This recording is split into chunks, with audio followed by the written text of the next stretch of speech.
What is the true price of genius? For the 10 men who led the Confederate war effort, the bill came due in blood and shattered reputations. They were masters of the battlefield, capable of miracles. They won victories that defied all logic, that stunned the world, and that for a time made their cause seem destined to succeed. But each of them carried a fatal flaw, a secret weakness that waited, like a fault line, for the precise moment to crack their world in two. This is not just a story of battles and strategy. This is a story of towering ambition and catastrophic pride, of a deacon who was a warrior, a cavalier who loved glory too much, and a gentleman whose greatest virtue became his most devastating mistake. Stay with me, and you will see the exact moment when each of these legendary generals stood at the peak of their power, and the single decisive step that sent them tumbling into failure. 1. The architect and his flaw. Robert E. Lee. Imagine a man trapped by his own legend. Robert E. Lee was more than a general. He was the soul of the Confederacy. His greatest success wasn't a single battle, but a transformation. He took a demoralized, retreating force outside Richmond in 1862 and forged it, through sheer force of will and audacity, into the legendary Army of Northern Virginia. His genius was offensive aggression. At Second Manassas, he didn't just meet the enemy, he orchestrated a complex dance of divisions, luring one Union army into a trap and then smashing it with another. It was a masterpiece of misdirection. At Chancellorsville, facing a foe twice his size, he performed his greatest trick. He split his army in the face of a superior enemy, a cardinal sin of war, not once, but twice. Sending Stonewall Jackson on a daring 12-mile march to crush the Union flank was a gamble that should have failed. It didn't. It made him seem invincible. But herein lay the fatal flaw. Lee's army was a rapier, brilliant for swift, deadly thrusts. But the Civil War was becoming a sledgehammer fight. The Union could replace its losses, the South could not. Lee's very brilliance began to bleed his army white. This flaw culminated in a small Pennsylvania town called Gettysburg. Flush with victory, Lee invaded the North. But his style of command, which relied on trusted subordinates like Jackson to understand his vague intentions, broke down. Jackson was dead. His new cavalry commander, J.E.B. Stuart, was off on a joyride, leaving Lee blind. On the third day, convinced his men were invincible, he ordered a direct, mile-long assault across an open field against the center of the Union line. Pickett's charge. It was not just a failure, it was a slaughter. The flower of his army was left bleeding on that field. The audacity that built his legend had now shattered it. The South never truly recovered. 2. The sword and the enigma. Stonewall Jackson. If Lee was the mind of the army, Thomas Stonewall Jackson was its lightning bolt. A strange, fervently religious man who sucked on lemons and believed he needed to stand up straight to keep his organs aligned. He was a tactical genius. His Shenandoah Valley campaign is still studied in military academies.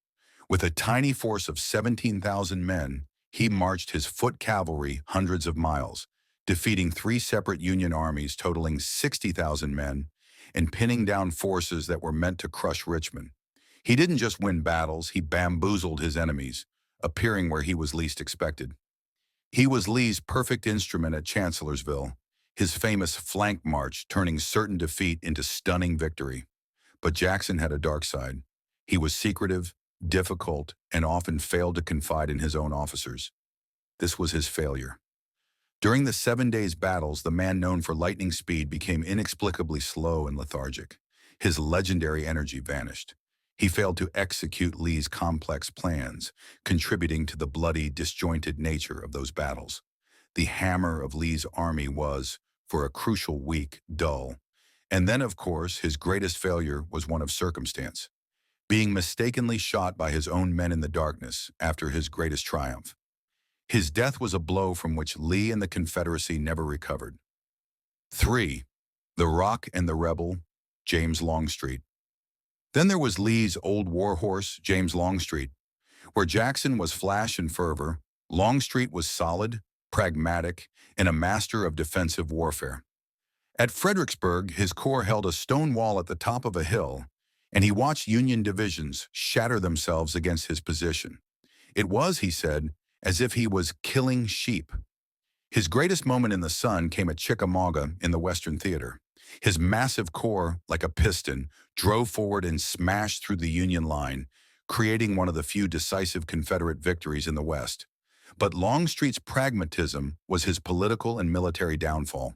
He was a stubborn man who believed in his own judgment, sometimes to a fault. At Gettysburg, he vehemently disagreed with Lee's plan for a direct assault. He argued for a wider flanking movement to get between the Union Army and Washington to force them to attack him. Lee refused. Longstreet, sulking and convinced of failure, executed his orders with a slow, heavy heart.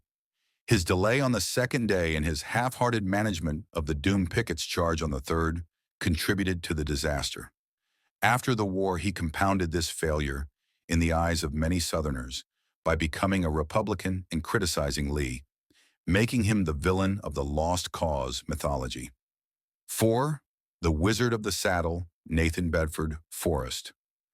And then there was a man who played by entirely different rules. Nathan Bedford Forrest had no formal military training. He was a slave trader, a planter, and a natural-born warrior. His motto was, "Get thar fustest with the mostest. Get there first with the most men," and he lived by it. He was a cavalry wizard and a guerrilla genius. At Bryce's Crossroads in 1864, he defeated a larger, better-equipped Union force by choosing the time and place, moving his men like pieces on a chessboard, and attacking with a ferocity that stunned his enemy. But Forrest's story is forever stained by brutality. His greatest failure was a moral one. At Fort Pillow in 1864, his troops were accused of massacring surrendering Union soldiers, most of them black. The event became a rallying cry for the North and a permanent stain on his record. For all his tactical brilliance, his raids were like knife cuts on a giant. Painful, but not fatal. He could never stop the relentless industrial advance of the main Union armies. He won battles, but he couldn't win the war. 5. The shield and the scapegoat, Joseph E. Johnston. If Lee and Jackson were the sword, Joseph E. Johnston saw himself as the shield. He was a master of the strategic retreat, of preserving his army. Facing the relentless Union General William T. Sherman in the Atlanta campaign of 1864, Johnston conducted a brilliant, frustrating withdrawal. He picked strong defensive positions, forced Sherman to attack him at places like Kennesaw Mountain, and bled the Union Army all the way to the gates of Atlanta. His army was intact, strong, and waiting, but his success was his undoing. President Jefferson Davis, a man Johnston personally despised and who heartily returned the feeling, saw only retreat. Davis wanted a fighter, not a preserver. Just as Sherman was about to lay siege to Atlanta, a battle of attrition that may have favored Johnston, Davis relieved him of command. His failure was one of personality and politics. He could not or would not communicate his grand strategy to his political master. His replacement, the aggressive John Bell Hood, promptly wrecked the army in a series of bloody, foolish offensives, guaranteeing the fall of Atlanta and sealing the Confederacy's fate. Johnston's caution saved his army, but cost him his command and perhaps the South its last best chance. The problematic hero, P.G.T. Beauregard. The man who started the war, the hero of Fort Sumter, was a man named P.G.T. Beauregard. Dashing, full of grand ideas, and immensely popular, he seemed destined for glory. And at the First Battle of Manassas, he delivered, becoming the Confederacy's first great hero. He was a capable strategist, and later, in 1864, his swift action and foresight would save the critical city of Petersburg from a surprise capture, prolonging the war for nearly a year. But Old Bory had a fatal flaw: his vanity and a bitter, festering rivalry with Confederate President Jefferson Davis. He was constantly scheming, offering grand strategic plans that were often logistically impossible and clashing with his government. This led Davis to sideline him for much of the war. His greatest military failure came at Shiloh. After a day of stunning success that nearly destroyed the Union Army, he chose to halt the attack at dusk, believing the enemy was beaten. That decision allowed Union General Ulysses S. Grant to be reinforced overnight, and win a decisive victory the next day. Beauregard's moment to be a war-winning hero vanished in the Tennessee twilight. 6. The eyes that went blind. J.E.B. Stuart. The eyes and ears of Lee's army was J.E.B. Stuart. With his plumed hat, red-lined cape, and banjo player in tow, he was the embodiment of the romantic cavalryman. His early war raids were legendary, and his screening during the Peninsula Campaign and Second Manassas was flawless. At Chancellorsville, his most crucial contribution was his famous ride, discovering the vulnerable flank of the Union Army that allowed Jackson's decisive strike. But Stuart loved the glory of the raid a little too much. In the lead-up to Gettysburg, Lee's orders were clear: screen the army and report on Union movements. Instead, Stuart embarked on another wide, glory-seeking ride around the Union Army, capturing wagons but losing all contact with Lee. For critical days, Lee marched north blind, stumbling into the Battle of Gettysburg without knowing where the main Union Army was. Stuart arrived late, exhausted, and was publicly rebuked by Lee. The Cavalier's failure in his most basic duty was a direct contributor to the Confederacy's greatest defeat. 7. The Lion Who Faded. A.P. Hill. Tell General Hill he must come up. These were Stonewall Jackson's dying words, a testament to the ferocity of Ambrose Powell Hill. At the head of the Light Division, Hill was Lee's fireman. His timely, desperate march from Harper's Ferry to the field of Antietam saved Lee's army from absolute destruction, arriving in the nick of time to plug a critical gap in the line.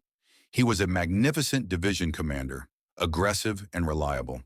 But promoted to corps command after Jackson's death, he struggled. The burden was too great. He was plagued by chronic illness, likely prostatitis, which often left him incapacitated with pain at critical moments. His performance at Gettysburg was poor. His corps opened the battle prematurely, against orders, starting a fight Lee did not want. Later at Bristow Station, he launched a rash, unreconnoitered assault that led to a bloody and pointless repulse. The lion of the division had become an inconsistent and ailing corps commander. 8. The architect of defeat. Braxton Bragg. If there was one man who seemed to snatch defeat from the jaws of victory, it was Braxton Bragg. A skilled organizer and a stern disciplinarian, he was, on paper, a good choice to lead the Army of Tennessee. He could win battles. At Chickamauga, his army achieved the only major Confederate victory in the Western Theater, routing the Union Army and sending it fleeing back to Chattanooga. But Bragg's failures were catastrophic and systemic. He was universally despised by his subordinates, a bitter, quarrelsome man who inspired no loyalty. After his great victory at Chickamauga, he failed to pursue the broken Union Army, allowing it to recover within the defenses of Chattanooga. He then laid a feeble siege and promptly squandered all his advantages. When Grant arrived and broke the siege at the Battle of Chattanooga, Bragg's army was routed and sent fleeing into Georgia. His toxic leadership and inability to capitalize on success crippled the primary Confederate army in the West for most of the war. 9. The reckless ruin. John Bell Hood. And finally, we come to the tragic, reckless end of the line. John Bell Hood. As a brigade and division commander under Lee, he was a marvel, a fierce, aggressive fighter who led from the front. His Texas Brigade was one of the most famous units in the Army. He was magnificent at Gaines's Mill, Antietam, and Gettysburg, though he was severely wounded in the arm at the former and lost a leg at the latter. But when he was given command of the Army of Tennessee, he was a physical wreck, addicted to painkillers, and his aggression, once a weapon, became a liability. Replacing the cautious Joseph Johnston, Hood launched 4 desperate, bloody, and futile attacks on Sherman's larger army outside Atlanta, rapidly depleting his own forces until the city was lost. His final act was the Franklin-Nashville campaign, a reckless invasion of Tennessee that culminated in perhaps the most devastating defeat of the war. At the Battle of Franklin, he ordered a massive frontal assault against entrenched Union troops. His army was gutted, losing 12 generals and thousands of men. The army was effectively destroyed at the subsequent Battle of Nashville. The fierce fighter in command had become the ruin of his own army. So there they are. Lee's grandeur and fatal pride, Jackson's brilliance and tragic end, Longstreet's solid logic and stubborn dissent, Forrest's savage genius, Johnston's cautious wisdom and political failure, Beauregard's thwarted ambition, Stuart's glorious negligence, Hill's fading health, Bragg's toxic incompetence, Hood's reckless despair.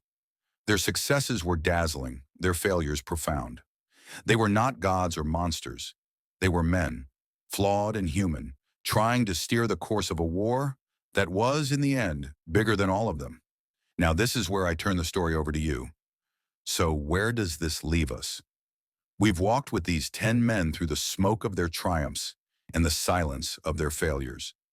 We saw that the very audacity that forged Lee's legend also led to the fields of Gettysburg, that Stonewall Jackson's relentless drive was extinguished not by the enemy, but by friendly fire in the dark, that Longstreet's clear-eyed logic was overruled by loyalty, and Forrest's savage brilliance was forever stained by brutality. They were not gods. They were men. Which of these 10 generals do you believe was the most tragically flawed, and why? Was it Lee's pride, Hood's recklessness, or someone else entirely? Let's discuss. And if this journey into the complexities of history moved you, be sure to like and subscribe.